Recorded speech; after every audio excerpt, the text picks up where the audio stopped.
Welcome back to DemystifySci. I'm Shilo. I'm Nastia. This is the podcast where we explore the theories and ideas that are going to change the world.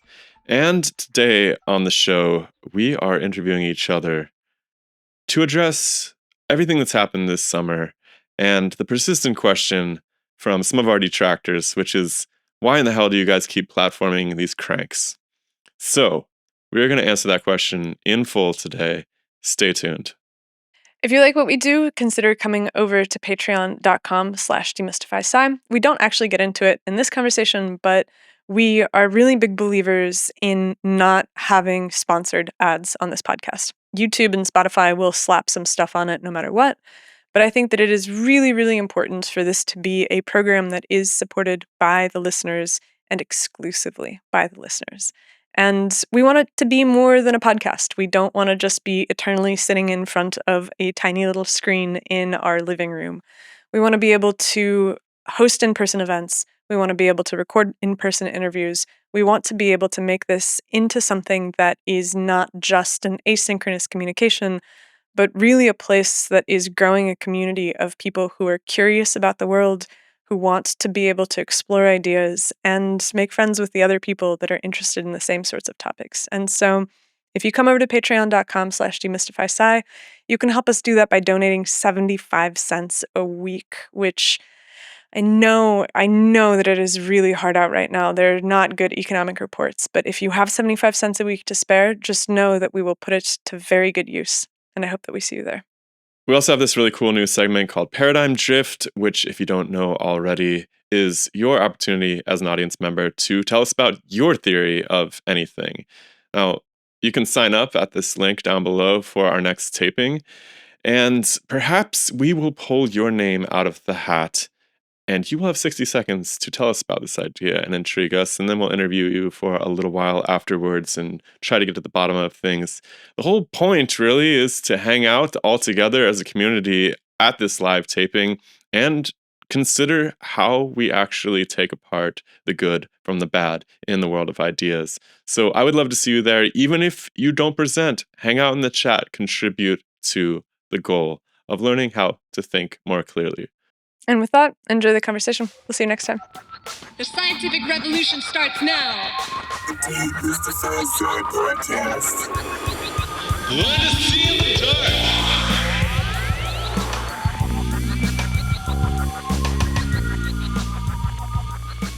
I would say that a number of the people that we've talked to this summer have triggered members of our audience to the effect of, what the hell are you doing talking to X, Y, or Z person? They're clearly a fraud. What business do they have being on a serious, rational podcast? And my question always is, how do you know that they're a fraud? Have you talked to them? Have you listened to somebody that you really respect talk to them? Or have you just heard somebody that you respect tell you that this person is a fraud? And that's kind of the way that many of these conversations have gone for me, actually, this summer, where it's like you have some kind of topic.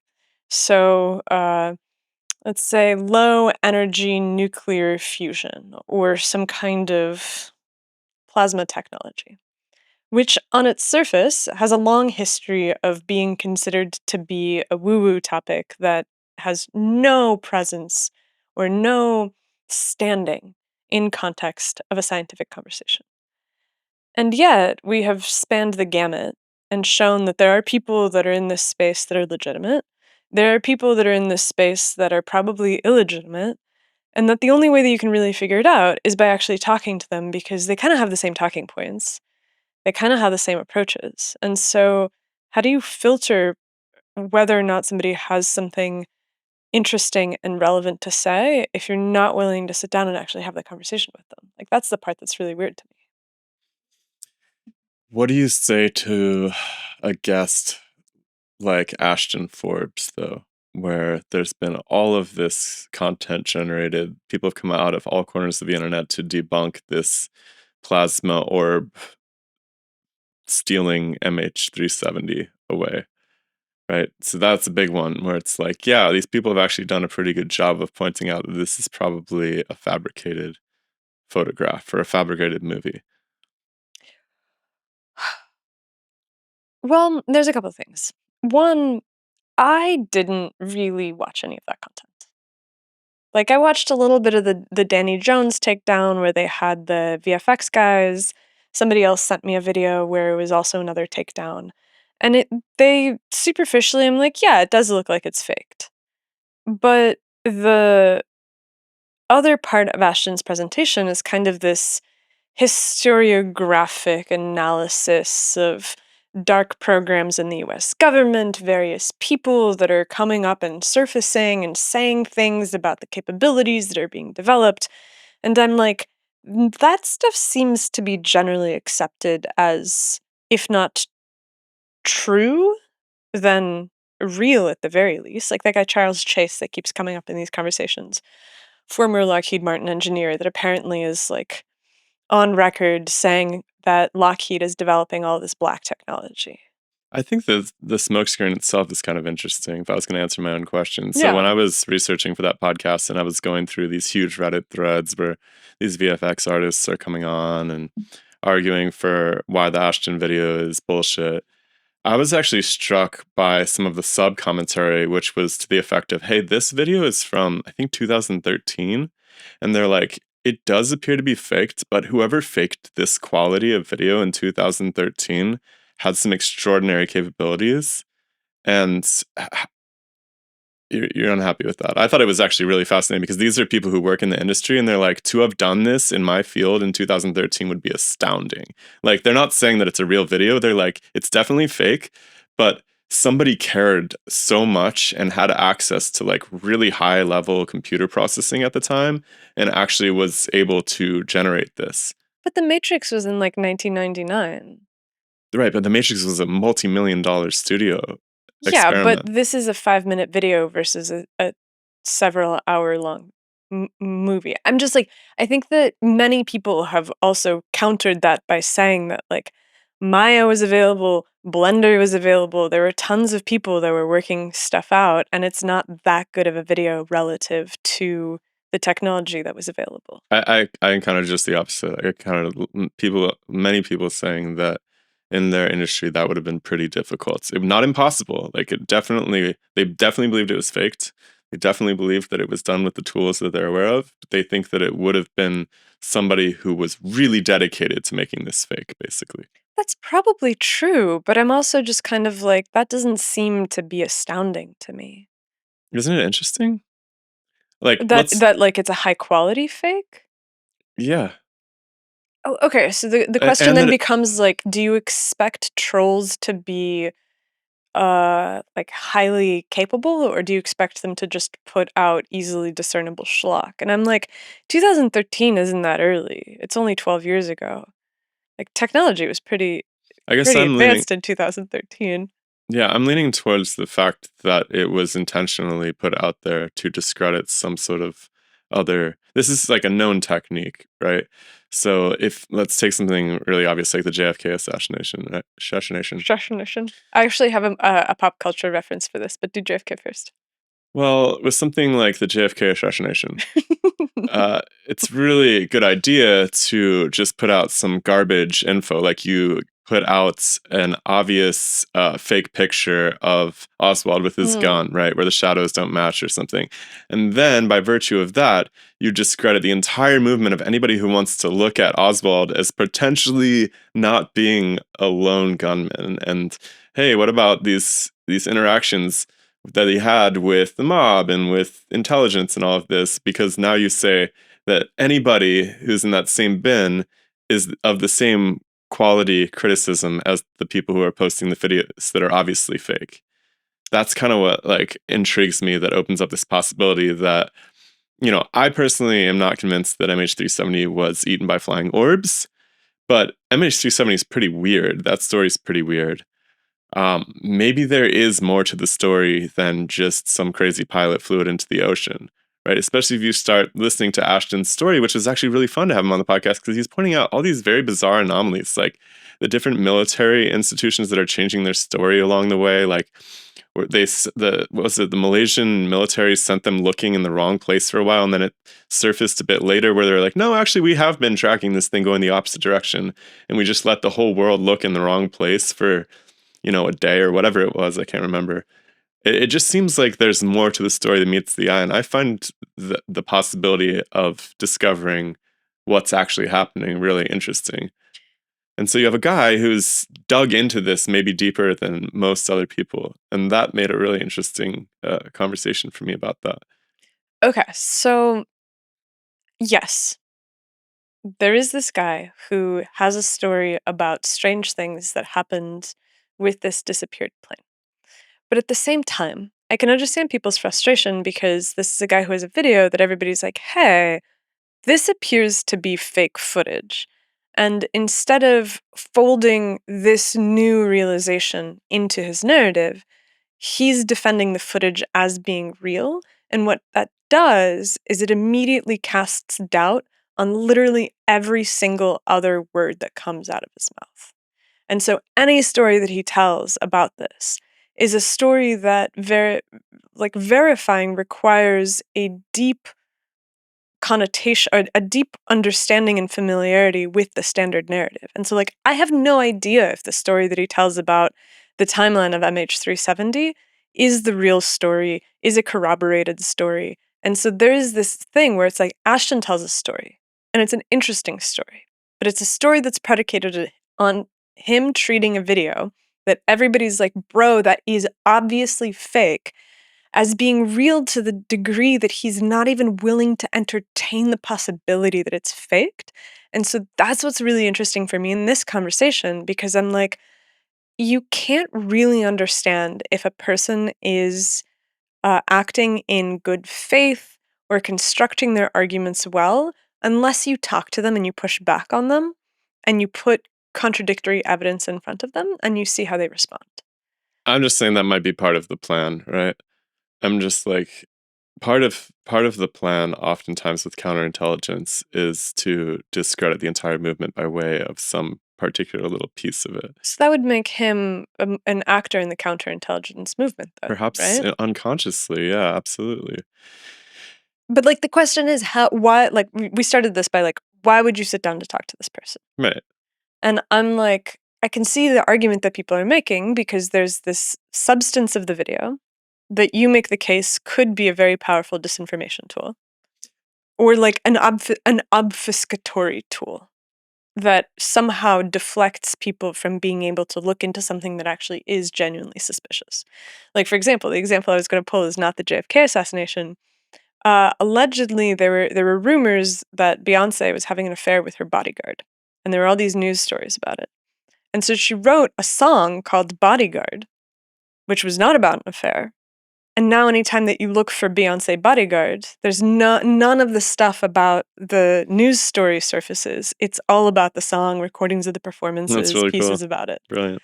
And there's also another thing where people have started equating Peter Thiel with the Antichrist. There's an interview that he had with Russ Douthat. I've never actually said that name out loud, of the New York Times, and they started talking about the fact of there is this mythological figure called the Antichrist, and it's Didn't he Thiel's. do 5 lectures on it or something? This is the thing. After that interview surfaced, and Thiel is talking about the Antichrist in this interview, and Ross is like, "Don't you think that kind of describes what you're doing?" And you can see Peter Thiel just in the moment being like, "Oh fuck!" I walked into that one, and then a month later he announces that he's doing a 5-lecture series on the Antichrist, which is maybe the most effective way of, because you can't get rid of anything in the age of Google. Oh, I see what you're saying. The only thing you can do is displace. And so you make something that is more mimetically powerful to displace anything that's actually substantive, because the meme catches on and overtakes all of the search results. So there's another element to this too, in terms of why talk to these people, right? And I think we can get into Helene as an example of this as well, which is that I really want to get into the mindset of somebody who's up against really crap evidence but sticks to a story. Yeah. And so we'll get to Helena in a second, but with Ashton, I thought that the real gem of the conversation was the moment where we said, okay, let's not even split hairs about whether or not this happened. If it did happen, how did it happen? Magic. That was so interesting because, you know, this isn't a unique perspective. Ashton has no scientific academic background training, but the funny thing is you run into that with academics as well, right? To varying degrees, yeah. We were hanging out with our friends from Germany this last weekend, and I was struck actually on the car ride back from the woods the other day how casually, just like offhand, one of them remarked about how, you know, in this video game that they were playing, we were like, this is on the way to the airport. Doesn't matter. Point is, in this video game, Expedition 33. people get raptured, right? Yes. And you were like, do they just drop dead or something? And they were like, yeah, well, no, they just kind of turn into energy and disappear. And that moment where something turns into energy and disappears is such an academically convenient situation. Like the word energy is like actually E equals MC squared, bro. yeah, it's just 100%.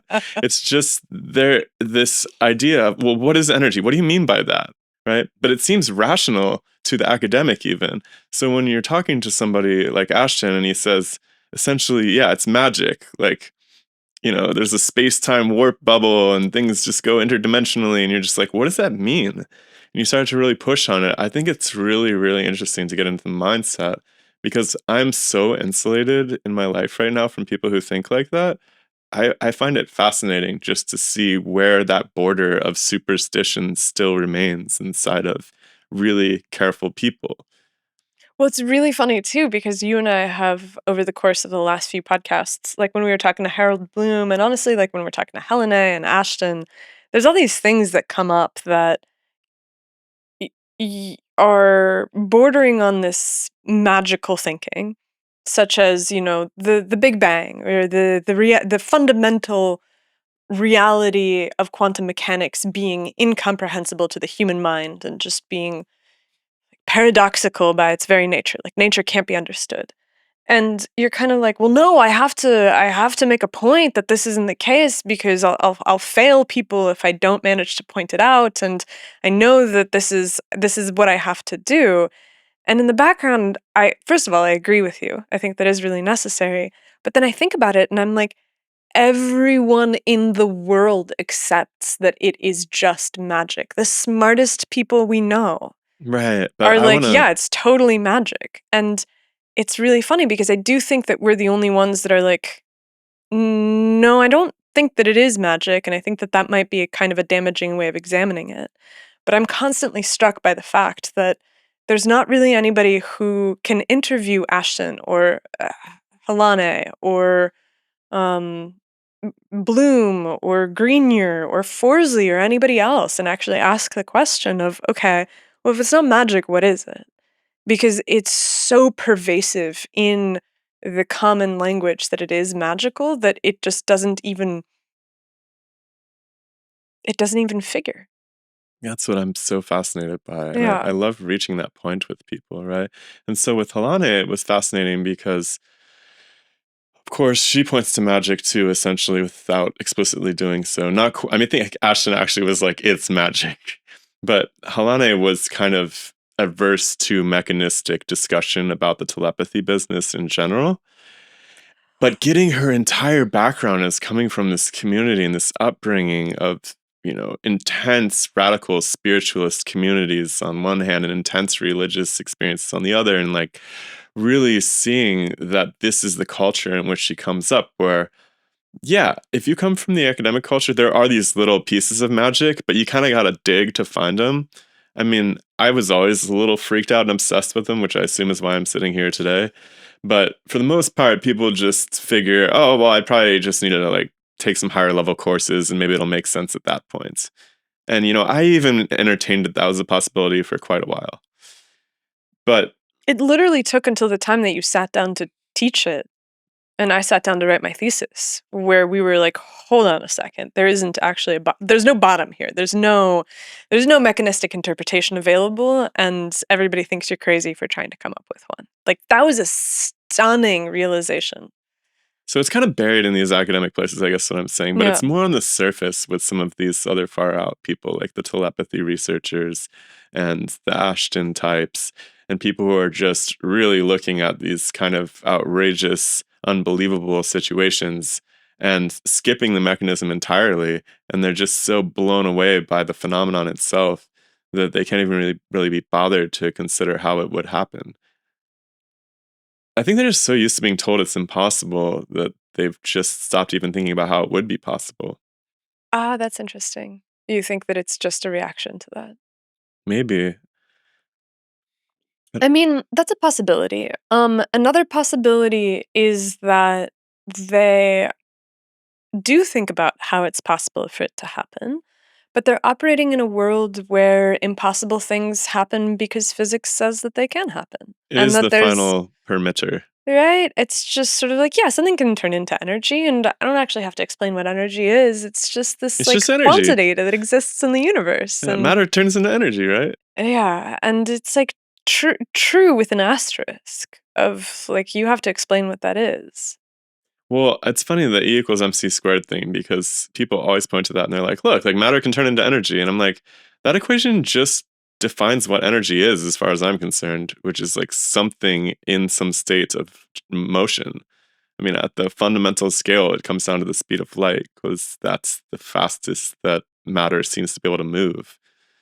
The sub matter is a whole different discussion, but it's funny that that equation, even in my textbook at the university for the course I teach, teaches it in that same frame, that this is how matter converts into energy, as opposed to this equation actually defines what energy is for. Which is like matter in motion.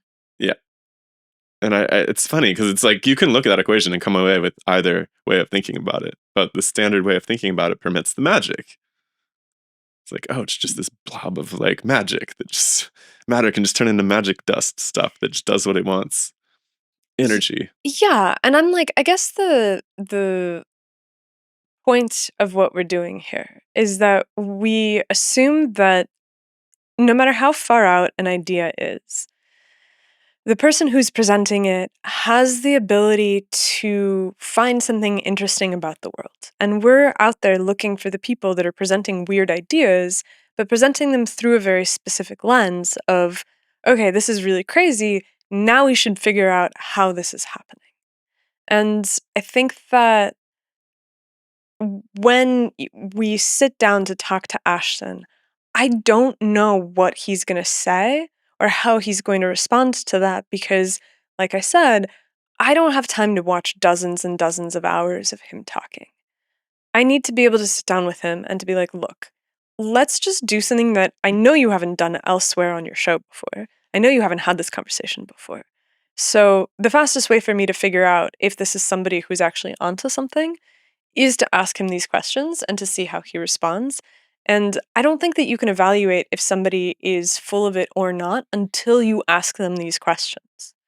And it makes sense to do it in public because honestly, I think everybody should see that process. It shouldn't be something that happens behind closed doors where you decide ahead of time that you're not going to talk to this person because they don't answer that question correctly. It's like, no, give them the ability to lay out their ideas, understand their ideas, and then ask the next question of, okay, if this idea is true, are you thinking about how it could happen? And if the answer is something nebulous or paradoxical or nonsensical, or if the answer is we don't need that, which is kind of what Helane said. She was like, well, mechanism's not really that important. I'm I heard that a paraphrasing lot, here. actually. Yeah. You actually hear that even from the mainstream academics, too. Like over the course of the last weekend, for instance. Oh, that was That really was funny. right. I don't know if you want to tell that story.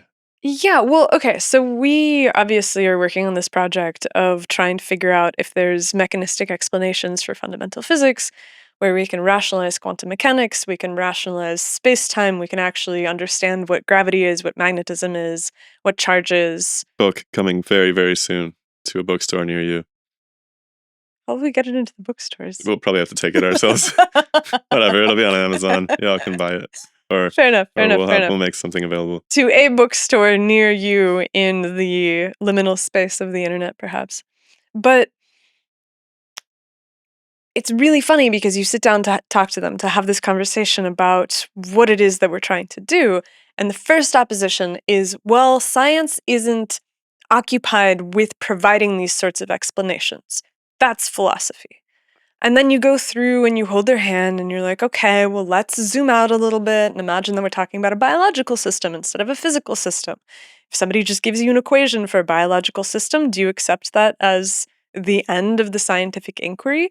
No, obviously not. It's not enough to have a probability field for inheritance.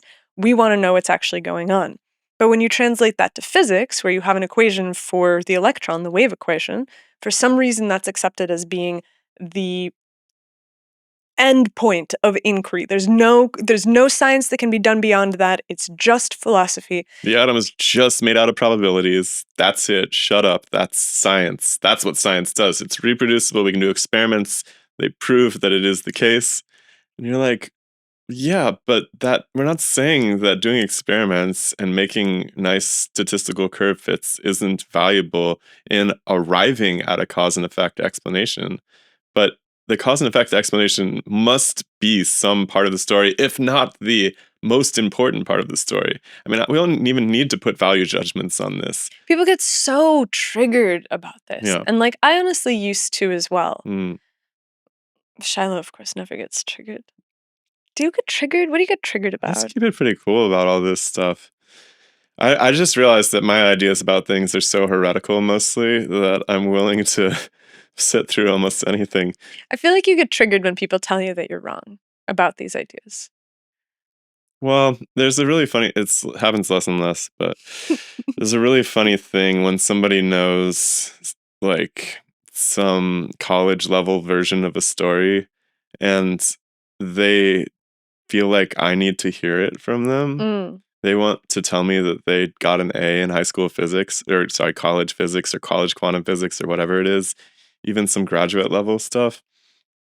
And they have to sit here and browbeat me and show me that they know all of their college physics and that I'm an idiot because I clearly don't know this stuff, which of course I obviously took the same courses as well, right? And so it's this kind of painful process of just getting shamed by this person because what I'm telling them wasn't in a textbook, which it obviously isn't. And that's kind of the whole point of the conversation I'm trying to have with them. It's like, hey, like the textbooks actually don't address a lot of this stuff. And so they have to go through telling me that they know all the stuff that they know. And then I'm like, yeah, I know that too. But let's tie these pieces together and see what questions still remain to be answered. And in the best case scenario, we get to a point where they're interested in tying the pieces together. But more often than not, they've already tuned out from the first moments where the heretical idea is advanced, and they've just written me off as some idiot who didn't take the college physics class. And they just aren't interested. By the time they're done demonstrating that they took the college physics class, they're satisfied and they want to talk about something else. And so, when it comes to something like the origins of galaxies, the origins of stars, planets, there are actually really interesting open-ended questions. Like, as far as I can tell, modern planetary science and astrophysics hasn't really firmly solved some of these questions. They certainly haven't solved how this something comes from nothing during the Big Bang. But even like how it comes to be that we're standing on the most dense body that we know of as far as of normal matter. I'm not talking about black holes and white dwarfs and stuff, but tangible, ponderable matter Yeah. that's not seen through the lens of a telescope. This thingy that we're on right now is insane. Like, we're on a rock that is way more dense than anything else in the solar system, including the sun itself. How does that make any sense if they're all supposed to have congealed out of this swirling dust thingy, right? So there's like really interesting open questions, but if somebody gets the sense that you aren't aware of the standard story, that becomes the entire conversation.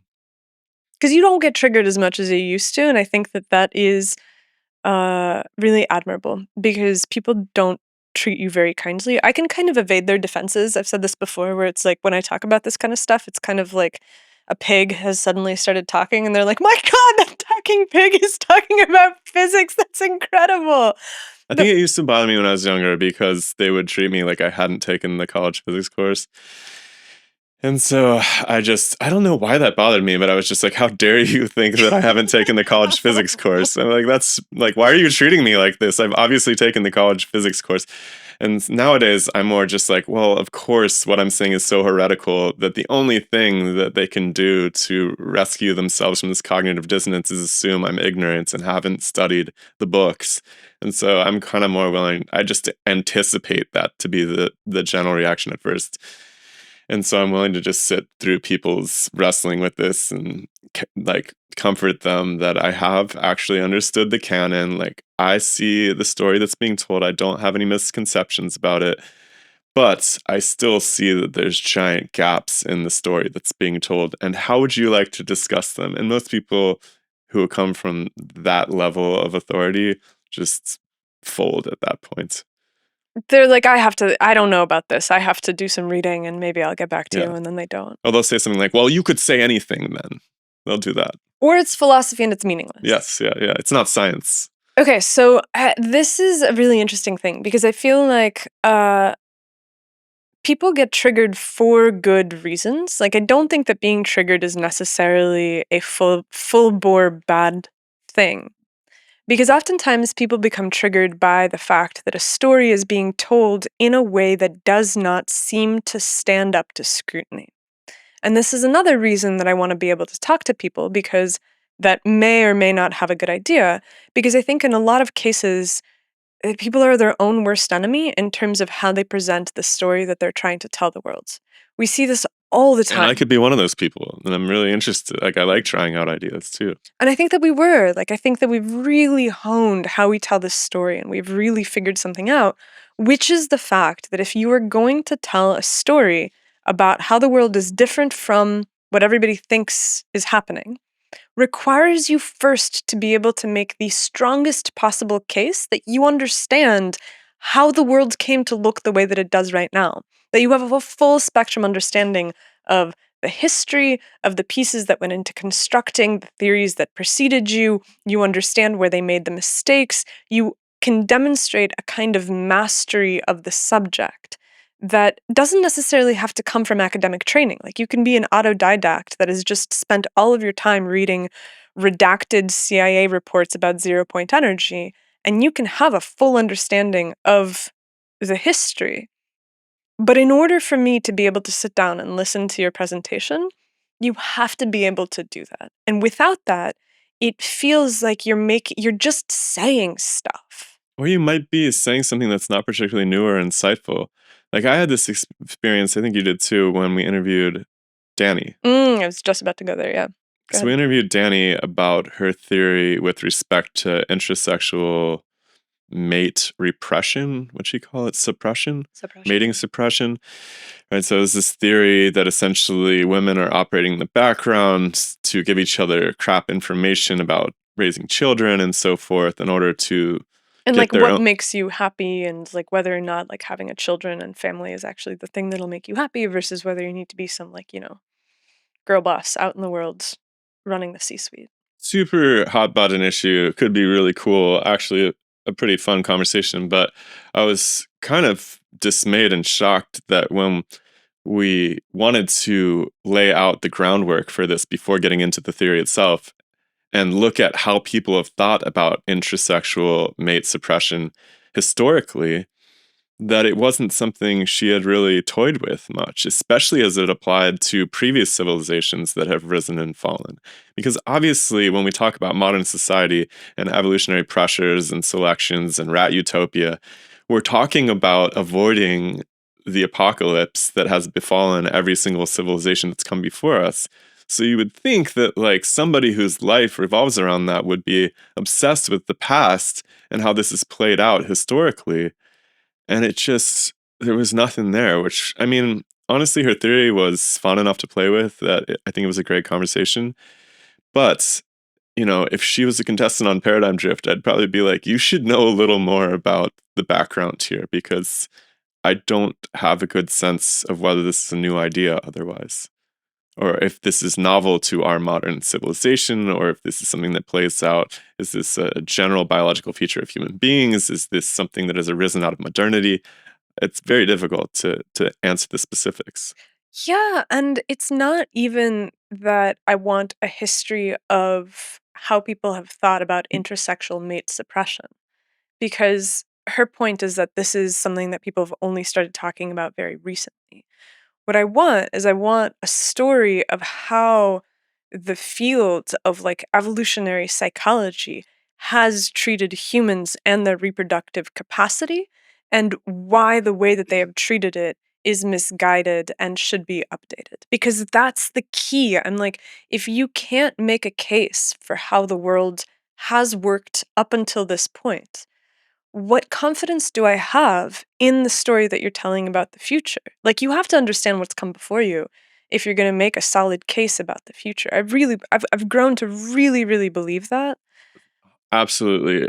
And it might be that evolutionary psychology itself is a new field, but there must have been some previous framing by which people addressed similar issues. Like Even if it's like eugenics. Do you know what even I mean? before genetics, even before No, Darwin. well, eugenics was. Do you think eugenics was after genetics? I think that there was some precursor to these ideas Mm. that just didn't have the same terminology. That's my point, is like, it doesn't have to be couched in the same terminology as what we're doing today. But clearly people have been thinking about these ideas and about their bloodlines and about, the elite uh, interests versus the common person, and how these play out in terms of reproduction. Like, these are ideas that have been going on forever. There's no way they haven't. They were just given different names. I have a feeling that in the case of something like this, it might be that the proponents of the theories were so distasteful that it's a history that is best, like, elided as much as possible. Because when you start to dig into it, you start to realize that, oh, these were the same principles that were used to forcibly sterilize people and eliminate them. And Oh, this is something I really want to talk about too. And I mean, maybe we can save this for when we talk to Michael Vassar. But this idea that certain ideas are so repulsive that we can't go anywhere like within a 10-foot radius of them, which leads to this strange confining. Like, we had this pre-show with this dude the other day. He's doing really cool genetic research where he's making designer creatures, basically. Like, I think they're plants, but he's making designer biology, and this is becoming a thing. Like, there's pet industry around this. Clearly people are doing isn't there embryo selection that's on the table already to there's some a big extent? startup that just launched that promises that they can genetically select your embryos for a whole number of traits, including intelligence, height, eye color, hair color, everything. So this is coming. It's happening in various stages of becoming. And it's obviously the really interesting conversation behind the scenes of this guy's work. And it's clearly something that he's aware of. And we're trying to structure a conversation in this pre-show, like how we could do a podcast about this. And it basically comes down to the fact that, like, that way of thinking about those kind of things is not something that I'm allowed to do in my institutional position. Therefore, I don't even think about that stuff. And so there's these weird spots. There's these weird little bubbles of thought, increasingly so. And I don't know if this is an aspect of modernity alone, or if it's always been the case that there's ideas that are just completely toxic, or nuclear radioactive, I think is the term. But it seems like our society right now has gotten to this point where there's so many of these radioactive bubbles that people are adverse to encountering ideas in general. They're happy to talk about things they know they've heard people talk about that they know are not inside of the bubbles. But when you really start to look at the landscape of ideas, there's almost so many holes that the ideas landscape starts to look like Swiss cheese. I wanted to look something up. That's why I grabbed my phone. So I was actually listening to Vassar on, I think it was the Clearer Thinking podcast, and he made this, and I probably can't look this up right now, and so put a giant asterisk on this data. But there was a survey that asked people, how comfortable are you with expressing your thoughts and feelings on like political positions in the present day. And it compared it to the rate at which people were comfortable during the McCarthy era, which was historically viewed as being the kind of peak politically suppressed moment in American history. And it was like more than 60% of people during the McCarthy era said that they felt comfortable expressing their true opinions. And now it was like in the 20% range. Okay, so it seems like it may actually be a feature of modernity, and that makes it all the more interesting to me. And this is an experience that I have constantly in the world. When I have friends who I love to death, and I can go super deep with them on certain subjects, but other subjects, it's just terrifying for them to even start to consider them, right? This happened several times when we were traveling this summer. It happens all the time in the world when I run into people. It's like it's like we're, as a society, becoming so afraid of the consequences, the eventualities that might emerge, or how they might be weaponized. It's like we're so afraid of bad ideas that we don't have any confidence anymore that bad ideas can just be dismantled, which I truly believe they can. I'm like, there's no hot button issues. Like, you tell me that you think like a shadowy cabal of Jews has taken over the world. Like defend it. Like, let's talk about it.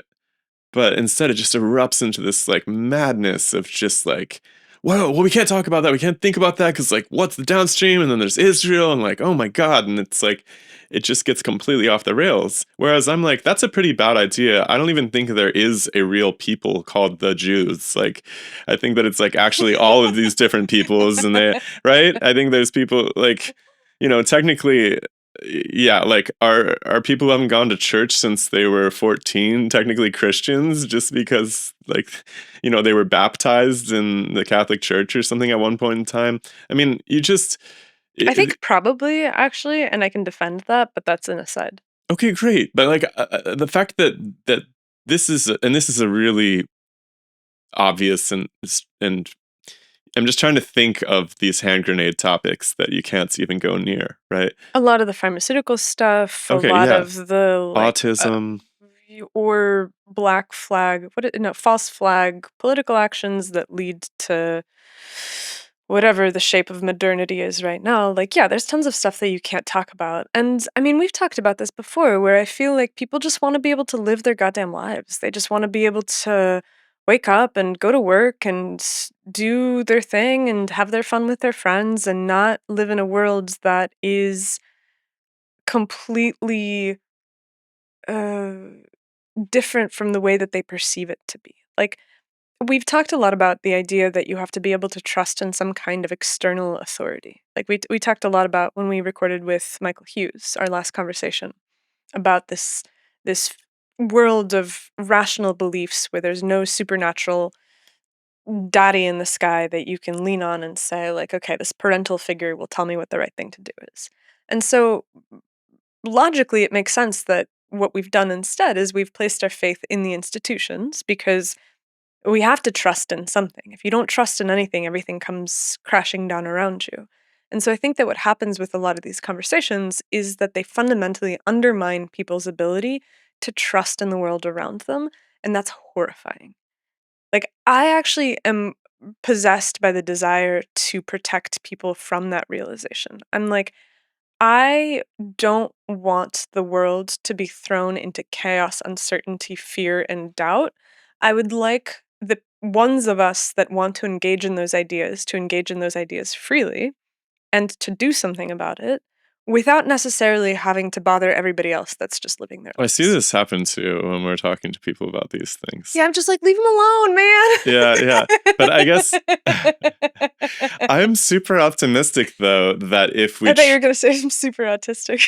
maybe I'm super optimistic that if we can all learn to trust in our own ability to discern good ideas from bad ideas, that we don't have to make all of these radioactive zones that we can't enter, because we would actually develop the basis for it. Like, if you look at the foundations of education going all the way back to the birth of Western education system, which I would probably date to like Charlemagne in the unification of medieval Europe, where he basically set out this curriculum that he wanted to be widespread throughout all of the different abbeys and everything, which essentially was based in, learning how language is constructed, so how to read and write. That's super useful. Some basic ideas of philosophy, like how to evaluate whether a statement makes sense or doesn't make sense. And, a bit of quantitative reasoning as well, right? So basic geometry, stuff like that. Yeah, I guess the whole program originally I guess you can go all the way back to the Greeks. Like the whole program is oriented towards teaching you how to evaluate ideas. Whereas the program now is supposed to make you functional in society. It's supposed to provide you with the skills that you need in order to function in your email job or go on to your professional school, where you're going to learn actual specific knowledge necessary to your profession. But this idea of being able to wrestle with the difficult, perhaps scary ideas is evaporated in the name of safety. It's like, well, we shouldn't be uncomfortable. I don't want to be uncomfortable. That's like everybody's highest priority in civilization today. Is like, I don't want to be uncomfortable. And I'm like, that's actually making you more uncomfortable. Trying to avoid the discomfort is making you more and more afraid of more and more situations.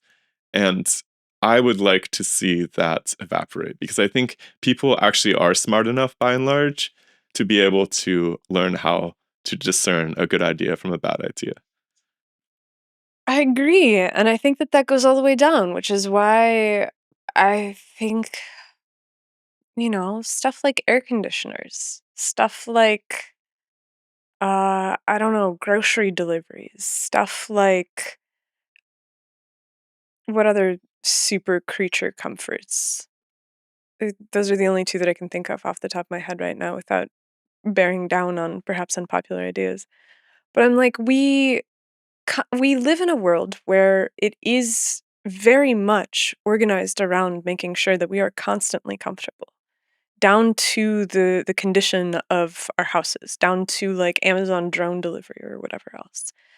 And I think that it really does require a completely different orientation towards the world, where it's like you should probably go outside and sleep on the ground occasionally. You should probably poop in the woods. You should probably go places where there are bugs and handle it and just accept it. You should swim in cold rivers. You should get really hot when it's really hot in the middle of the summer. And because that forces you into thinking about, okay, well, if I was going to build this house to actually be comfortable in the hot weather, what would that look like? But that requires a real, like, redesign and reimagination of the whole of society, because it's all structured towards comfort. This is not just an ideas only condition. Like, and I don't think that you can selectively choose that, okay, well, we're going to make sure that we're physically comfortable. Spitting. We're going to decide that we're physically comfortable at all levels and all stages, but we're going to be intellectually uncomfortable. I'm like, I think that discomfort has to extend all the way down to the foundations of the body, and we have to be comfortable with physical discomfort and intellectual Comfortable with discomfort. physical discomfort. Yeah, like I think that we have I to see what you're saying. I see what you're saying. but that's so But- unpopular. That's like the least popular position that you could possibly take. I think that it's easily confused for some sort of return to the past, which is preposterous. Like, I don't think we should abolish air conditioners in order to learn how to think straight. I think that there has been a movement, at least I saw it much more popular during the pandemic. There was all these people, like into the cold plunge and pushing your body and like challenging, pushing your comfort zone, right? And I do think that exercising in those capacities is a great way to reinforce your intellectual attitude towards difficult subject matter. But I don't think that ideas have to remain uncomfortable. My point is that whatever weird radioactive subject we want to dive into, I think that we can actually talk about it and work our way through it, and then it isn't uncomfortable anymore. I don't know that if me jumping into or like, ripping the air conditioner out of my wall is going to ever, I'm going to like work through it to the point where I'm not uncomfortable because it's 110 degrees in my room all of a sudden. Might just be uncomfortable permanently at that point. That's kind of not my goal, is that all of these things just stay uncomfortable and we can just deal with the fact that they're uncomfortable. I don't think they have to stay uncomfortable. I think all these ideas have the ability to be dismantled in such a way that they become comfortable. Okay, so that's an interesting perspective. And I think that the conversation we had with Danny is probably the easiest thing to put into that frame because it's harder for me to think about the consequences of being comfortable with weird physics ideas as somehow having real stakes.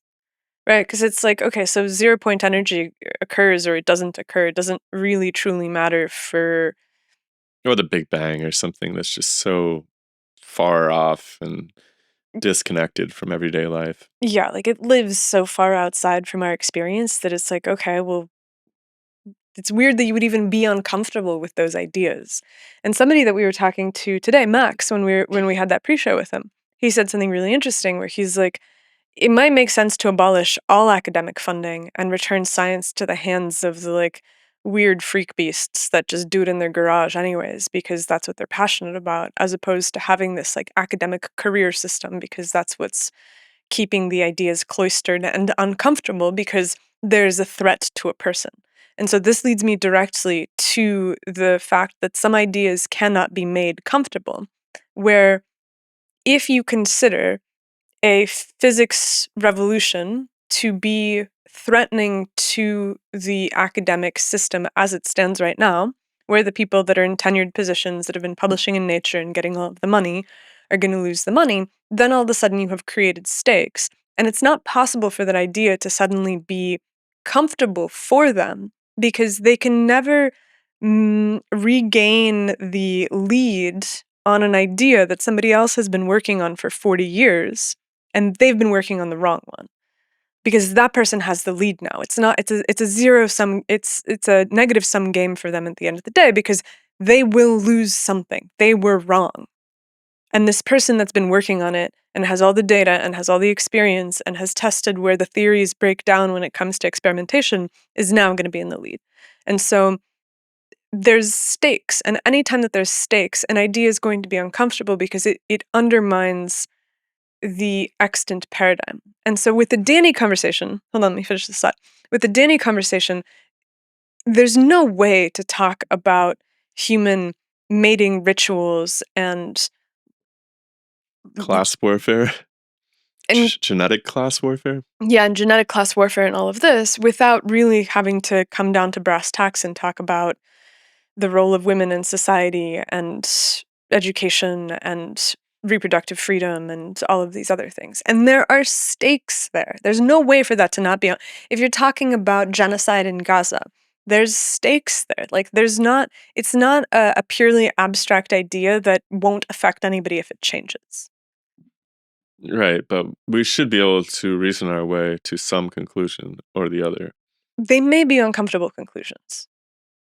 Well, they're uncomfortable subjects to begin with. And so it seems like it would be better to have a functional intellectual climate where we can reason our way to conclusions that may be uncomfortable versus just staring at gaping voids in the landscape that we can't touch. And I therefore, all these problems just accumulate, and we're just in this bubble universe of Swiss cheese where there's so much off the table that we just can't even orient ourselves. Which is why I'm saying that the idea that, like, you can get to a place where all of a sudden you're comfortable with these ideas is maybe not possible. And what might have to be possible is getting used to being uncomfortable. Absolutely, I And totally that's kind of agree. and so it's like that's what I was saying about the like downwards to the physical level. If we treat ourselves as being creatures that should never be uncomfortable, and that if something is uncomfortable, our goal is to somehow regulate it downwards until it is comfortable, then we will forever be doing that in intellectual pursuits as well. Absolutely. Like, there's just no way out of that generator function, to borrow a Schmucktian term. I thought of something while you were talking about that with respect to the Big Bang, Mm. because actually the Big Bang really does trigger people, but it triggers especially people who are inside of any branch of academia. And because we were talking like, oh, well, it doesn't matter, so who really cares about it? But it is one of the subjects that triggers people more than anything else. And it often triggers people who have they're not even in physics. They're certainly not in cosmology. But it is the foundational mythos of the academic superstructure. And if you impugn that, which is supposed to have the best eggheads in the world working on it, like their highest elected brain power is given them this mythology. And if you question that underlying mythos, I think that it really does put everything else into question as well. Because if the smartest eggheads in the world were wrong about that, then what about my own discipline? Whether it's, computer modeling or AI or biology or chemistry or anything else. It sort of rips the rug out on the authority structure in Sure. general. So I think it does make sense that people get triggered by the Big Bang thing, despite the fact that it's one of the worst scientific theories that I've ever heard in terms of being substantiated by evidence. And, most people don't know anything about it, but they stand behind it with all their weight. It kind of makes sense why that would be the case. Sure. I give you that. And so I guess this is partially why I think that the goal that I have is eventually recruiting people that are at the top of that pyramid to change their minds. Like, okay, so this is there's another thing that Vassar talks about, which is preference falsification. And we're seeing this right now. So during the last administration, there was this huge push for trans athletes to be able to compete in the league of their chosen gender. Obviously, this was most inflammatory when it comes to people born as males that have transitioned to females competing in female sports environments because they have a genetic advantage of having gone through puberty and now they have this like basic body plan that's stronger. Like we see this all the time when we arm wrestle.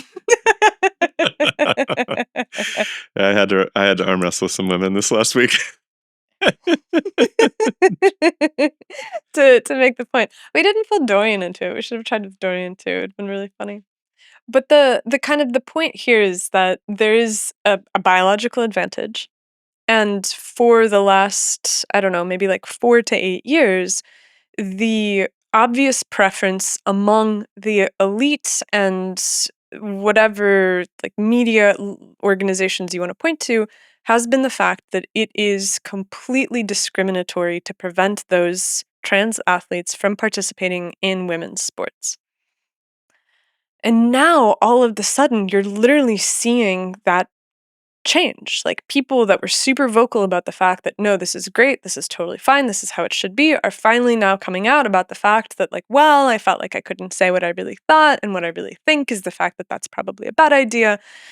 And this is driven by the fact that the cultural milieu has changed. There is this recognition that because of what happened in the last election, that the platform policies of the left were incoherent, rejected handily at the polls, and now there needs to be a reimagination and a revamping of the policy platforms that the elite align themselves with. And now you see them coming out and saying like, hey, well, I didn't think this. Zuckerberg's my favorite one of all of these. How he got like a new face and everything.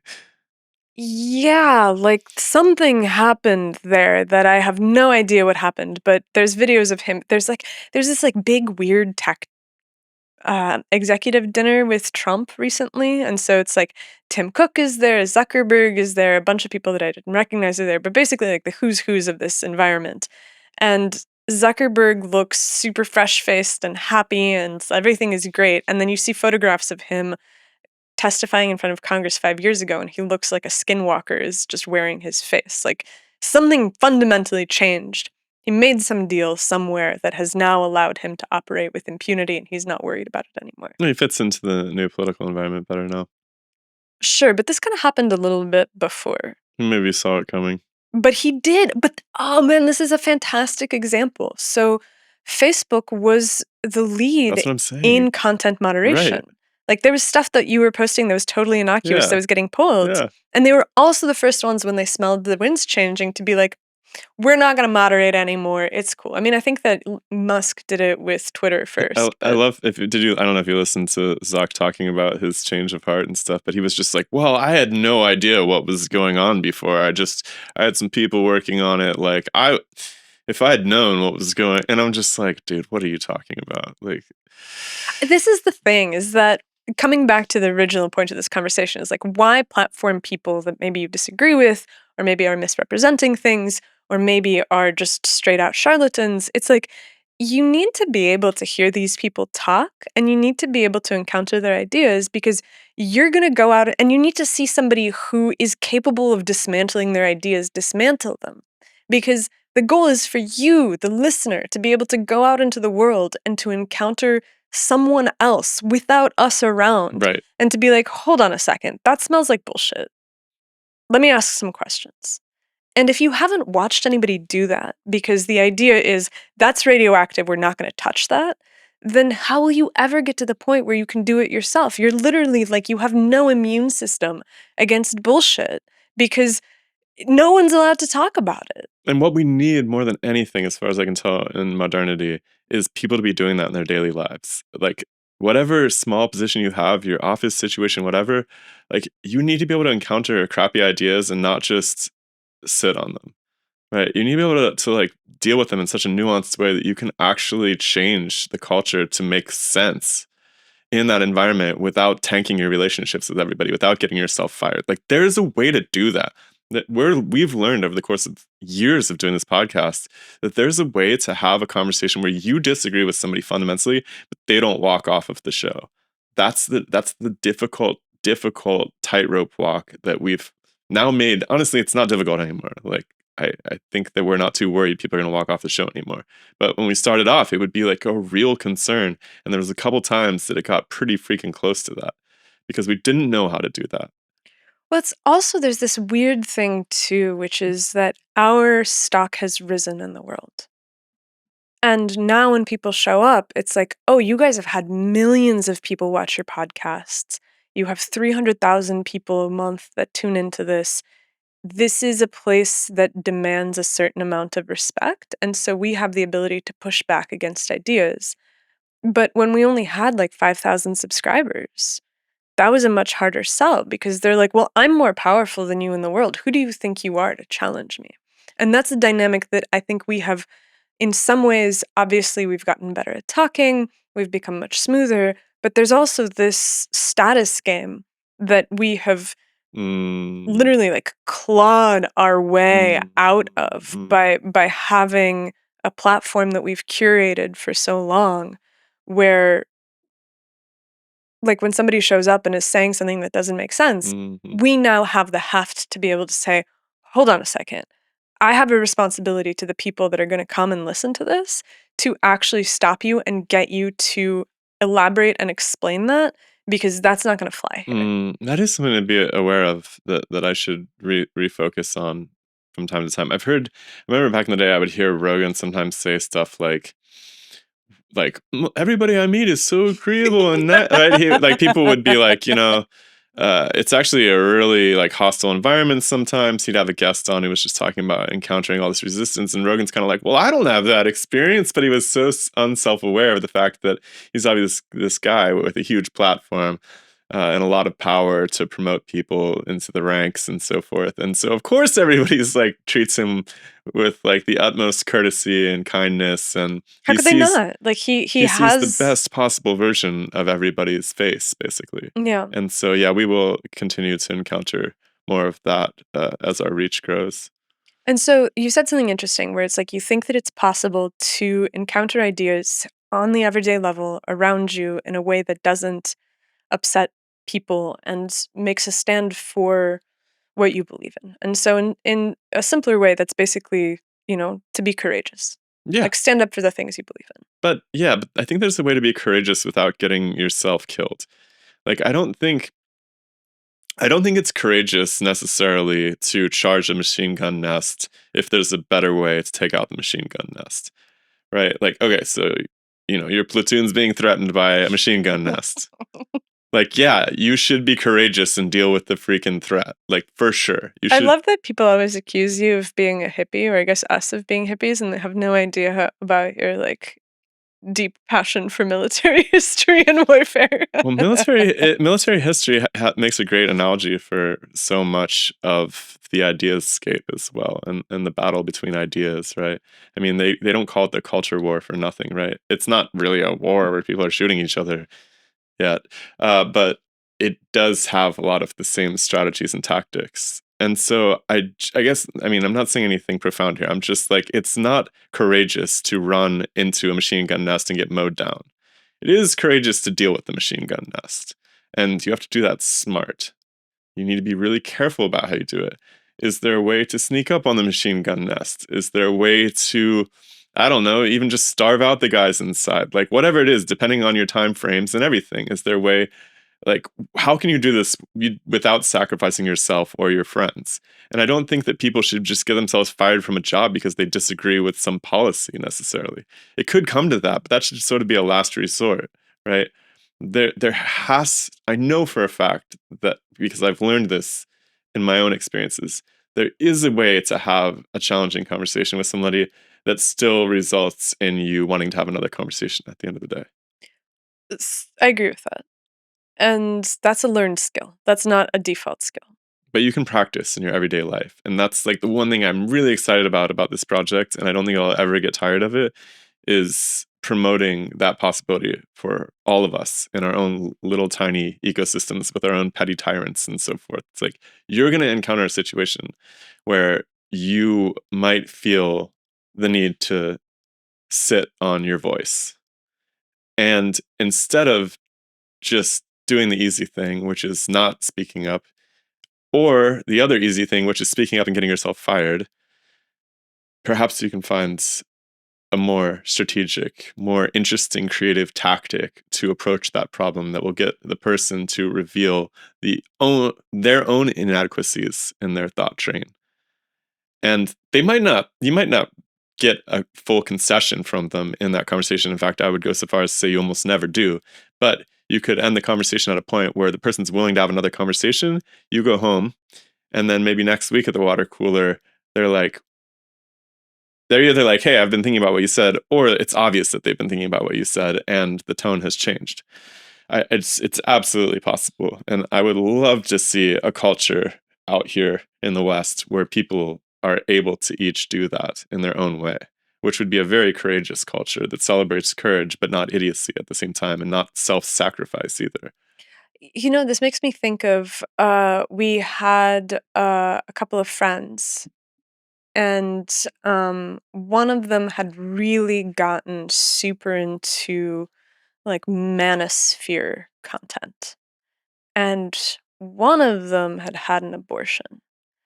And the manosphere content guy would like always be just like going off about how like evil and baby killing this is, and just like a lot of really dark stuff about, you know, the people who get abortions. And he knew that she had gotten an abortion. And the thing that the third friend said was like, look, you can say something that's true without being an asshole. Like, I think the way he put it was, hey man, it's true what you're saying, but it's also true that you're being an asshole right now. Which I thought was particularly poetic, and I loved that because it's a really good way of framing it. yeah, it's like, I think that this kind of comes down to what we were talking about earlier, is this question of, okay, how comfortable are we with discomfort?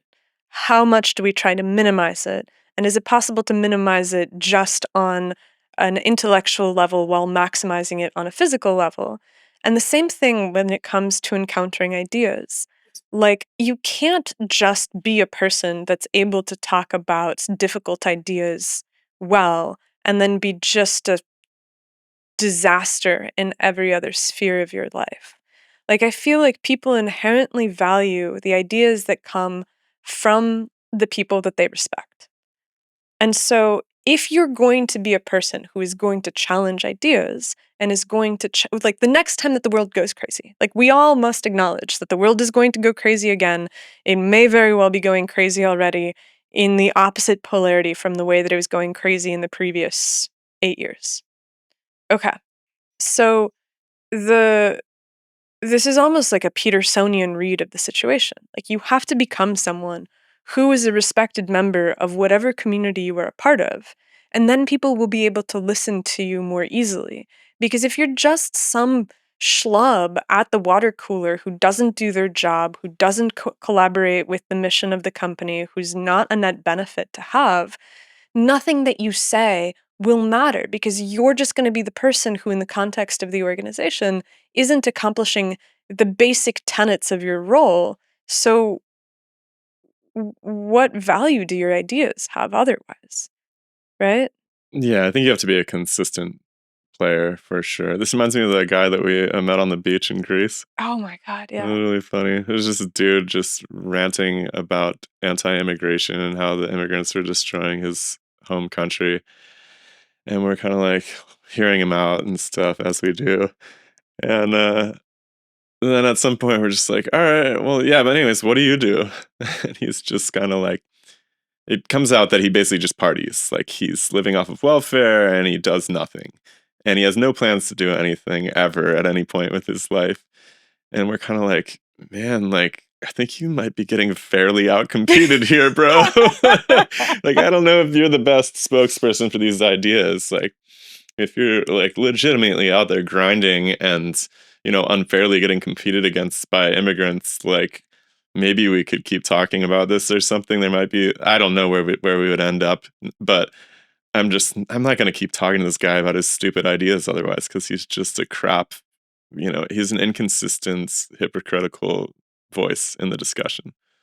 And so, one thing that I wanted to ask you was like, okay, so you're in, I think that the machine gun nest analogy is tricky, because if you are in a battle, you are on a clearly delineated side.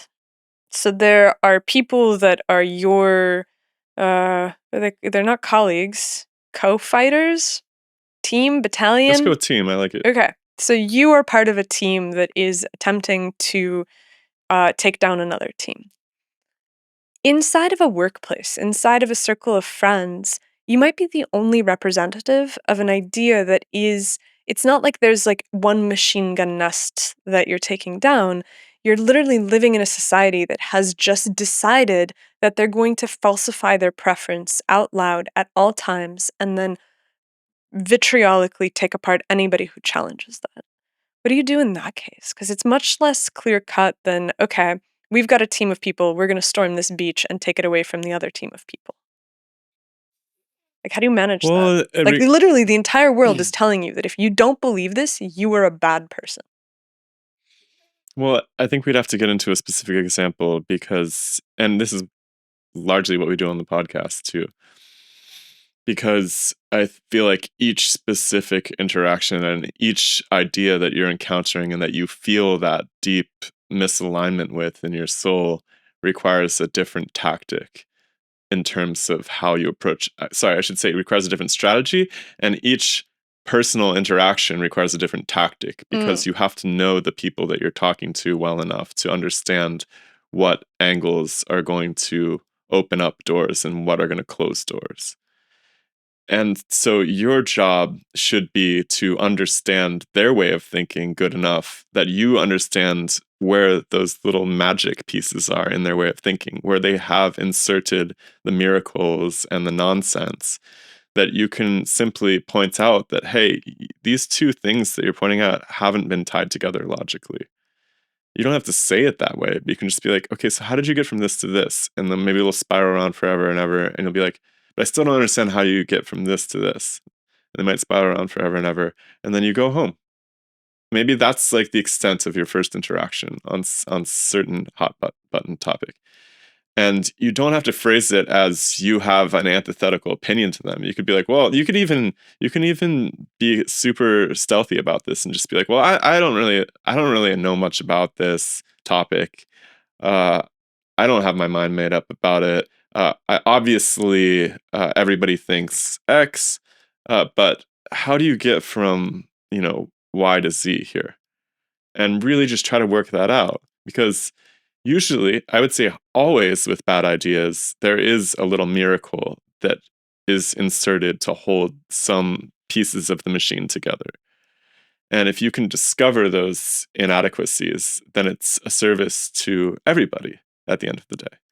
And again, a big part of this is you shouldn't expect somebody in your first conversation with them to side with you. Mm. Never ever happens. Almost never. It doesn't even happen with you and me, right? Almost never. Right? The best thing you can do is show somebody some, assumption that they've made that perhaps isn't as supported as they might have thought it was. And they go away and think about it. This happened to us last night. About like polio cases. So the crazy thing is with the polio story is that it's this, the Salk is the absolute like greatest piece of medical technology that's ever been that's ever existed, and it ended the epidemic. Well, let's back this up a little bit. If you want to talk to somebody about I'm gonna have to bleep this out, but if you want to talk to somebody about the efficacy and safety across the course of the last 50, 60 years, you're going to usually encounter this moment where, they might entertain some different issues about the last 5 years, but then they'll always return to, yeah, but, not all vaccines are bad because, of course, there was, stuff like polio. Like, there's this huge epidemic of little children getting paralyzed by this terrible virus, and we developed a cure for it, and, well, goddamn if that isn't the coolest thing that science has ever done. And so then you have to be like, well, hold on a second. It's not actually quite the beautiful story that the myth in the textbooks has given you. For instance, it seemed like polio was disappearing by the time the vaccine came out. And so Nastia says, well, was it? It was kind of goes up and down, blah, blah, blah, blah, blah. And then look, if you look at the chart from what's that website? Our World in Data. Our World in Data. If you look at the chart, yeah, it looks like it's kind of going down, but then it just disappears off the map. Whereas before, like from 1900 to 1955, it's just this constant noise in the background.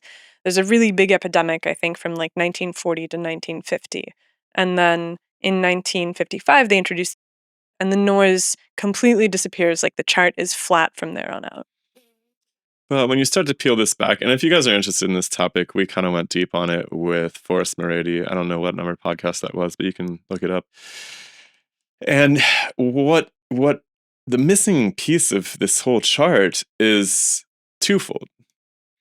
The first part is that a very, very small percentage of those who test positive for polio in these data points come down with the paralytic form of the disease. It's between 0.1 and 0.5%. Very, very small proportion, right? The other piece of missing data that you don't see is that little kids still get paralyzed with this myeloencephalo. What is it? Like some sort of acute flaccid myelitis. Right. So there's a new name for the disease, essentially. Which is caused by a different enterovirus that is in the same family as polio, but is not polio. And I think that what was startling is that this is the part that was crazy, is that I was like, well, yeah, but there must be fewer paralytic cases than there were during the peak of the epidemic, because how could it not be the case that we eliminated polio, the virus, and presumably we eradicated the paralytic disease that comes with it? But it's crazy because the rate of paralytic myelitis the population has grown a lot, so it's not like a pure comparison, right? Like the population has grown at least like 5 or 6 times. But at the peak, there was like 57,000 cases of polio, 0.1% of those that are paralytic. Let's say it's like 70 to 80 cases a year. We're still seeing 70 to 80 cases a year of paralytic enteroviral infections. Yeah. So, then you can get into the mechanism and look, there have been changes, and Forrest brings this up, there have been changes in terms of environmental toxins that permeabilize the gut membrane and that may have led to all these cases originally where this enterovirus, a gut virus, is making its way into these children's spinal cord, which has to do with like the shape of the children's bodies at that point in time. Why is their gut so close to their spinal cord? But yeah, it's still happening, and certainly there have been improvements in sanitation, and there's presumably less enteroviruses possible with our modern sewage and sanitation infrastructure. But the point is, however you want to cut it, the myth that this is the one. I gotta mark that down. Ah, big brother. The point is that this foundational mythology is not as surefire as it seems. And ripping the rug out from under that kind of a foundational mythology is really destabilizing to people who want to believe that the guy in the white coats at least has some huge triumphs under his belt at the end of the day. And it's really, so to tie this back to the story that we were telling at the beginning of like, you bring something up to someone and they're not going to be like, okay, you're totally right. Like the way that that ended is that we looked at the data and I just kind of sat there quietly. I think I went to bed. Yeah, you didn't gloat too much. But my point is that it's still like, even with that data in front of me, I'm like, I'm reluctant to jump to conclusions because, like I said, like populations have grown. I don't know how they were surveilling polio. I don't know like what percentage, like the sheer number of paralytic cases that happened during that time period. Like there's a lot more data that I would need in order to be able to evaluate the story to its full depth. But the seed is there, and I think that has to be enough for a conversation because you can't strong arm somebody into coming around to your perspective. You can't browbeat them into it. You can't yell them into it. It literally has to be an internal transformation. And my perspective needs to be developed as well, right? Like I had some vague sense of having studied this a little bit in the past. It was good for me to look at the data as well. I can consider the nuances of it more going forward. I'm better equipped to deal with somebody else that I might encounter with similar ideas. But I have a lot to learn. And, I don't know the extent to which that myth is inadequate, but I do know that it's blown completely out of proportion. It's at least that's my intuition, is that, hey, be careful because some of these foundational myths that we all accept, we learned them first year in college, maybe before, and they seem totally logical and rational. Like the principle behind this inoculation stuff makes a lot of freaking sense. Great. So you just roll with it. You're like, that makes sense. Like you have an immune system, it gets educated, you're good to go. Great. But when the reality isn't quite as smooth as that, perhaps because biology is complicated as hell and it always has ways of working around things, and it's very hard to shoehorn biology into the intentions that you have in mind. That's fine. But we shouldn't lie to ourselves. I think that that's really the centerpiece of all of this, is that we do have a tendency of lying to ourselves, and those lies are protected by those radioactive zones. And for me, the minute that there's a radioactive zone where you can't talk about it, I'm like, I think that we are lying to each other, and I think that we can actually make progress by going into that space and figuring out what it's actually trying to say. Like the stuff that's happening in Israel right now and Gaza is kind of a quintessential illustration of this, where it's like, what do you do when there's cultures at war that want to destroy each other? Like, how do you handle that? You can't just handle it by being like, one side is correct and the other side is totally wrong and the other side must be eradicated. I'm like, that's not a solution. We can't just keep doing that ad nauseum for the rest of eternity of just destroying the people who disagree with us. But if we can't touch this topic to actually look at it and to examine the fact that there's like two sides with legitimate grievances, then we can't actually get anywhere. Like, you have to be able to look at the most painful things, and you have to be able to see the humanity of both sides and to recognize why they're behaving in the way that they're behaving in order to make sense of the world. Like, I think even when we talk about World War II and the Nazis and Hitler, like, we spent a lot of time trying to figure out, like, what was the quality of I don't think you were there for that, but we spent like a morning talking about like why Hitler was capable of like attracting so many people to his causes. And it's like, was it charisma? Was it the fact that he was saying something that just like pulled on some kind of collective unconscious? Like, where did it come from? Well, the country was in absolute dire straits, and so without getting into the details of it, I mean, also the conclusion might not be palatable. Like, it might have seemed like a rational thing to a huge part of the audience at that point in time. And the conclusion that you might draw, even if both sides have legitimate grievances, is that, you know, the way that it's executed is detrimental to the long-term survival of one party versus the other. And that's tough titties. Make that more clear. Well, let's not go to Gaza right now. I'd be down to do a whole podcast about that, but I don't think that fits into this conversation. But let's just stick with the Nazis because it's far away and nobody is too up in arms about it, and it's easier to examine dispassionately. But maybe for the German people at the time, the rational conclusion that they arrive at is that if we get rid of these different subpopulations of undesirables, that things will be better for us. But the downstream conclusions of that is that the German Empire gets disassembled by the rest of the Western superpowers, because the way that they choose to go about dealing with their grievances is completely unacceptable to the greater world that they're operating within. To like polite society, basically. Yeah. And it could be a very similar thing with Israel and Gaza too, where it's like, look, I understand why you guys are pissed.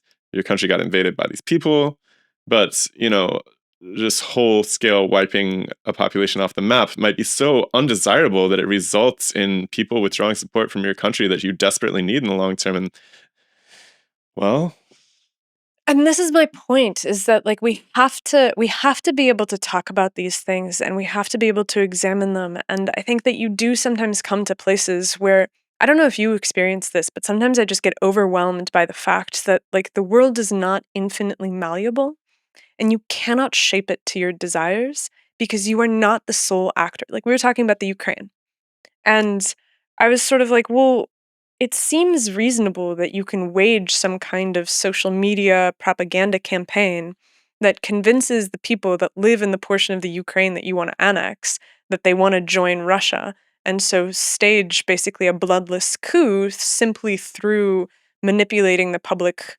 consciousness about it. But then I think it was Dorian who made the point where it's like, but it's not in a vacuum. There's another group that wants to do the same thing, wants to do the opposite. And so now you have this propaganda war that's happening on the people where both sides are trying to manipulate the situation into what they want, and then it inevitably explodes into some kind of actual violent conflict because the world is full of people who want things.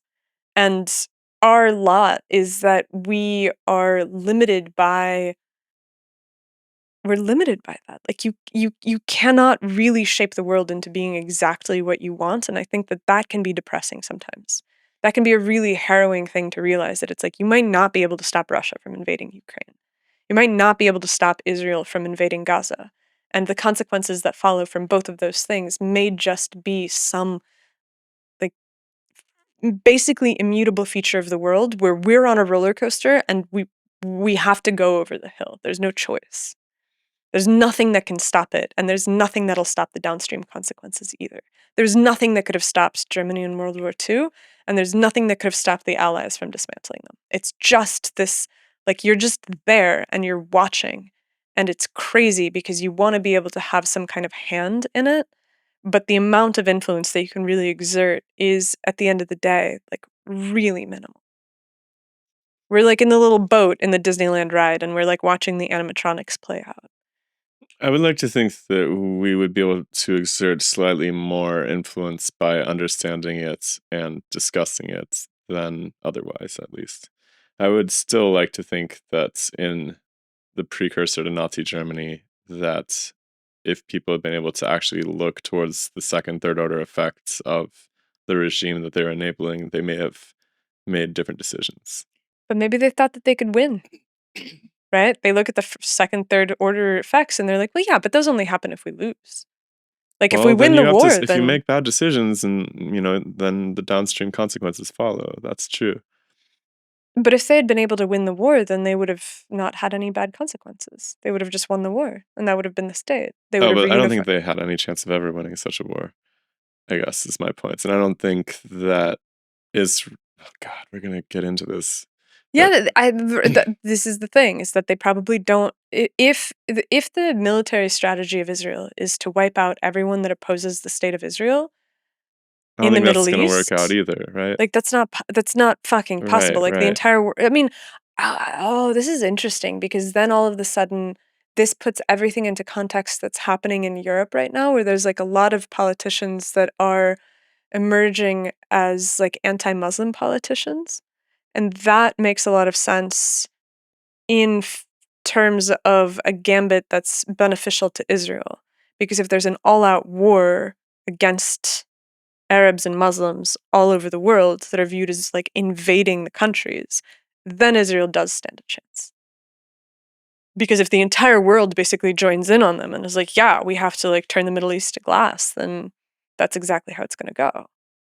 And that was the entire thing in World War II as well, right? There's like the Axis and the Allies. And it's like, had they been able to recruit sufficient military powers to the Axis, they might have very well won that war. If like the relationship between Russia and Germany hadn't fallen apart, we might be sitting on a planet where the Nazis won. Like, I think that like Germany itself didn't have the ability to win that war, but on a level of propagandistic recruitment of other ruling countries that were completely aligned with being the greatest like extermination machines that the world has ever seen, like that seems like a force that could have easily eaten the entire planet. With these things, it often doesn't come down to there being a right or wrong direction, unfortunately, because there's just opposing interests, right? I think that Well, elaborate on well, that. well, I mean, presumably Hitler is able to rally the support of the German people because they believe that he's going to make it a better Germany for them, right? A better world for them. So their interests are centered. The Okay. populace that's voted him into power and supports him, even despite, unsavory elements of the platform. They're willing to overlook them or even support them, but many of the population is just like, yeah, whatever. Because presumably they value the success of their nation over the, you know, But they want to be able to go to the grocery store and buy bread. Like you can parse it as being the success of their nation, but it's also like their own ability to feed their families and not starve. And it's like their Deutschmarks or whatever the fuck they're using are worthless and yeah. So nothing's in it's their just like it's stores. often one people versus another at the end of the day, and they both might have rational perspectives. The question is really just a matter of the strategy and tactics that somebody is affecting to achieve their solution. It's like, will that work out for you in the long run? If they had won World War II, I think it would have worked out fine. And they would Right. have just like meat grindered their way through the European populations until they got the composition that they wanted. Maybe, but it also may be that they had no chance of ever pulling that off. So that to me seems more nebulous. Like I think that it I don't know terribly much about that. Yeah, and it's no, who can say, like, rewriting history is tricky. And the same question can apply to the Israel Gaza business too. It's like, is this strategy really going to work out for you guys? Like, that's the question. And if they're like, we can just strong arm this, it's like, well, maybe you can, maybe you can't. I tend to think they probably can't, but time will tell. And I think that one of the reasons that it's Like, look at Rhodesia, look at South Africa. They also thought they could strong arm it. They thought they could have this apartheid state and strong arm it. And at some point, it became so distasteful that all the European and Western superpowers were just like, "Yeah, we're not gonna be involved in this anymore." I think the weird feature in play in the Middle East right now is the fact that there is the sense that the Arabic extremist world is oriented against the West. And so that like Israel is an outpost in an environment that does want to destroy Western culture. That's kind of the same, I think, in South Africa and Rhodesia too. They didn't want these Westerners there at all. Well, the difference is that like one of Hamas's, I think that like a part of Hamas's platform is the destruction of the United States as well. It's not just the fact that we want to destroy Israel. It's like we want to destroy Israel and everybody that's ever supported them. Okay, well, that might be more in their favor. And also, like, the dispersed diaspora that's supporting Israel that's all over the place, too, right? It's like, I don't think that Rhodesia and South Africa had people embedded in it throughout the world who were really trying to support them and identifying with, like, there wasn't a religious backbone, there wasn't an ethnic backbone. And what I'm trying to say is that in Europe right now, there is a really, really strong cultural pushback against migration from the Arabic world and the Levant they and might have Africa. a better chance at it than the others, but maybe not. You know what I mean? It just seems like a pretty dicey maneuver, just from a strategic point. Not to mention just the humanitarian nightmare of, like the fucking horror of bombing women and children. it looks really bad, and you can make the case like, well, the U.S. has killed millions of people in the Iraq, Afghanistan They thing have too. more than Israel has killed. Way more. The optics are really bad, but I think that there is like a radioactive thing that's at the bottom of this that nobody knows how to deal with, which is that we don't have a way of dealing with people that are not open to being reasoned with. Like, there's a really polarizing crime that happened a couple days ago, started getting reported on. There was a Ukrainian refugee who came to America and I think moved to like Charlottesville or something. And she was on the bus and some guy, like random crazy homeless dude, stabbed her to death. He didn't rob her. He didn't like commit a sex crime. She's literally sitting on the bus, like checking her messages. He stands up behind her and he stabs her and runs away. Shit. He's been arrested 14 times for violent crimes, and each time has just been let out because he seems to be mentally ill and so like doesn't bear responsibility for his actions. There's no way for the system to like process him effectively. And so now this opens up the question of like, how do you deal with the fact that society has abrogated its responsibility for keeping law-abiding people safe and for dealing with the fact that there's some kind of like unhinged criminal element that operates within the compassionate boundaries of the society, right? Because like this is what we've seen over the course of the last, I don't know, like 50 years. The asylums get closed because they're horrific environments. Geraldo Rivera, who ends up being a Fox News correspondent, is actually the one who breaks the story. He goes to an insane asylum. I don't know if you've ever seen this footage. It is so disturbing. He's in this decrepit institution. There's literally just unmedicated, insane people like wandering around, hitting each other, just covered in their own filth. It's like it was a place where we put crazy people and just shut the door. And so we get rid of the asylums. We have no way of dealing with it. And we have this explosion now of people that like the conventional wisdom is that like, okay, compassion and reason and treatment and whatever else is the necessary approach. But then that comes into conflict with the fact that you probably should be able to ride the bus in any city in America without being afraid that some crazy person that's had 14 run-ins with law enforcement is going to stab you to death. Sure. And I think that this entire larger conversation about wars and about political conflicts is a version of this same conversation of like, what do you do if there's a group of people whose stated purpose is to destroy another group of people that can't be you can't reason with them, you can't talk them out of it, you can't play a game that convinces them that perhaps this isn't the right course of action. And this again is this like fractal organization of the universe, which is that if we cannot talk about it on the level of like, what do you do with the fact that we have all of these mentally unstable people in society that we can't handle? I don't think that you can ever get to the point where you have some kind of like functional, progressive geopolitical perspective either. Yeah, all of these things need to be dealt with, and they have to be dealt with on their own, in their own contexts, for sure. But I still think the basic tactics and strategies can be applied. And like, you need practice. You need to be able to constantly be handling these problems, because if you're not, then you're just hoping that somebody has risen up in society that has the expertise necessary to handle them, but like there's no wellspring of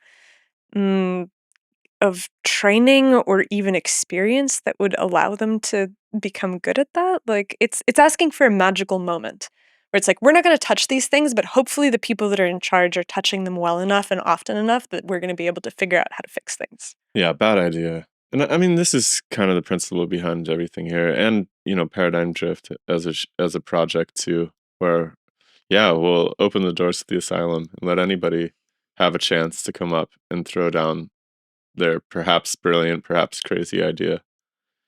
But at the end of the day, I think it's the interaction, right? It's the taking apart of it and the sifting through it and the identifying the fractures in it. That's really where the teachable moment comes from. The practice for us, practice for everybody in the audience who's watching this and coming up with their own questions, having their own side discussions. This is what it amounts to. Yeah, did you want to say something more concrete about it? About paradigm shift? Yeah. I don't know. Do you want to get into that? Yeah. Because we had this kind of interesting conversation at the patron chat last week. Yeah, let's do it. There's been a lot of disgruntlement among the ranks where people will practice an idea for paradigm drift and then they show up and their name doesn't get pulled. People are really frustrated with that because they're like, well, if I show up over and over again, I should have the ability to rise to the top of the pile and increase my likelihood of presenting the idea. But I'm not sure that that's a good idea. Well, it's interesting because we both intuitively sensed that that was a bad idea, and it took a little bit of puzzling over it to make sense of why it was that we had the feeling we had. And this is something we're always doing, I feel like, is we'll have these feelings, and then we'll try to understand the reason that we have these feelings. And I'm increasingly shocked by discovering that there are reasons beneath my feelings. I shouldn't laugh at that. Because I always saw emotions and intuitions as just this kind of nebulous space that's operating outside of reason and rationality, but I don't think that it really is.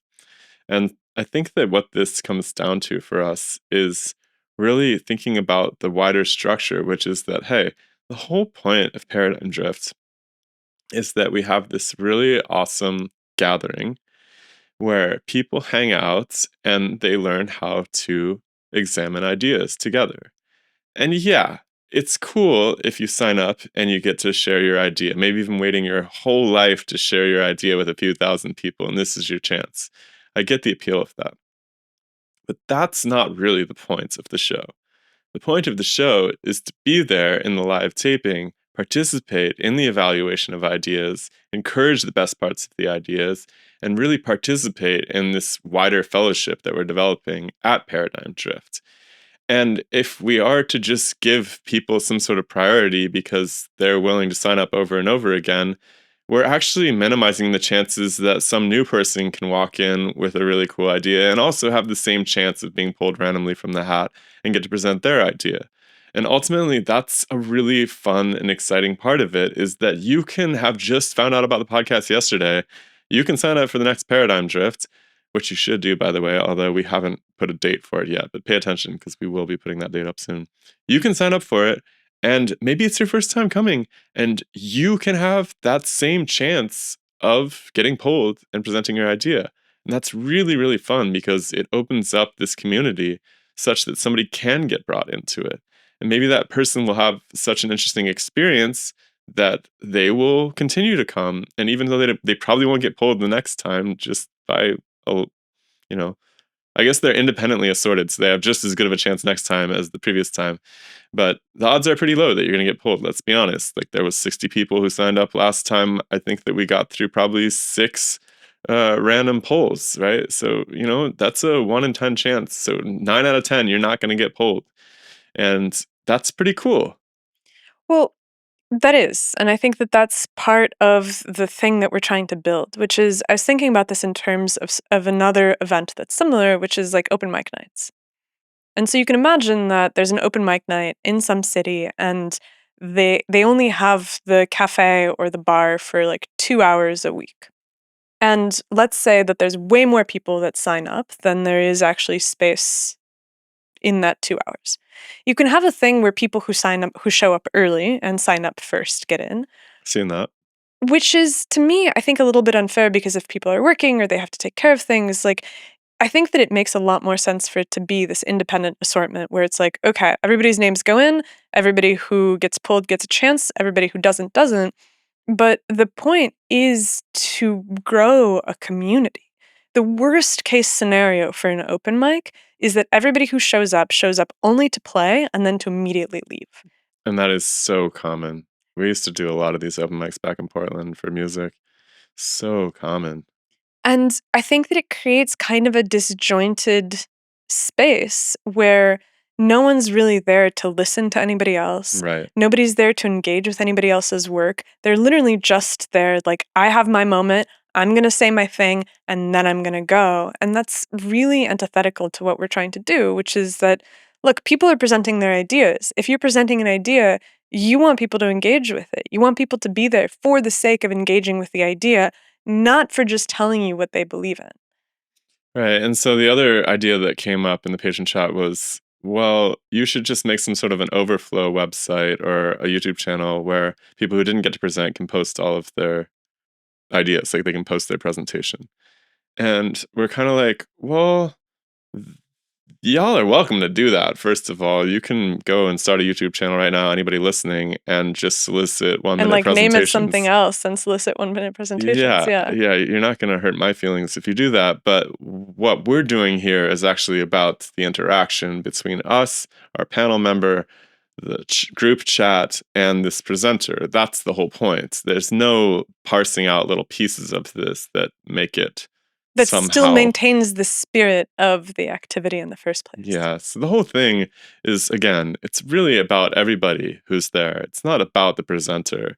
And if you fundamentally don't understand that, then don't sign up and don't hang out and don't come.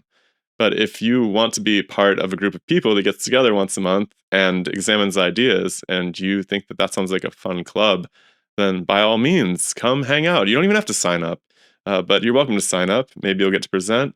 But you need to be really clear on what we're trying to do here, because it is not just making a forum for people to post their random crazy ideas and hammer through as many of them as possible in 2 hours. That's Well not the said. point. Well said. We did not cover all of the things that we wanted to cover, but I think that this is a good starting point. We should do more of these. We should. It's been a really awesome summer. I've really enjoyed everything that we've done since we got back from Portugal. We hit 34,000 subscribers literally 5 minutes ago. Oh, cool. Welcome to the show. Thanks, guys. 34,000th subscriber. Yeah, absolutely. Welcome to the show. So yeah, thank you guys for being there over the past few years. This has been quite a ride. I think that we're all getting a little more accustomed to what we are trying to do and build. And it's a group effort at the end of the day. Absolutely. We're happy to play our role. Any closing thoughts on all of this? I would say that sometimes we have a hard time figuring out what exactly would be an interesting conversation between the two of us to have to share with you guys.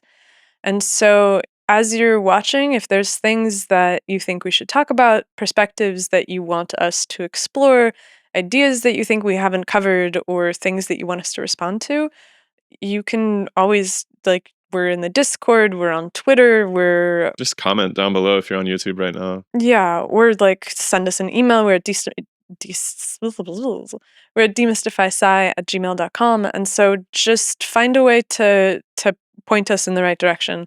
This is actually one thing that's really powerful for us with our audience, is that we're, I think, pretty attuned to the topics that our audience is interested in and wants us to cover, in part because we meet with a bunch of people every single week at the Sunday salons. Those are our patrons. There's also ways that people contact us all the time through like Discord and Twitter and all these other places. And so, like, just reach out. I think that it's an incredibly powerful vehicle where, yeah, we have our own interests and we have our own passions. And then we find the places where those overlap the most with the people who are listening. And that's really, I think it amplifies what we're able to do. And so thank you to everybody who's constantly telling us what they're interested in and recommending guests and pointing us in the direction of underexplored topics. They say don't read the comments, but we read the comments. And we won't always agree with you. That doesn't mean we're going to take your suggestion, but we would love to hear from you all the same. Absolutely.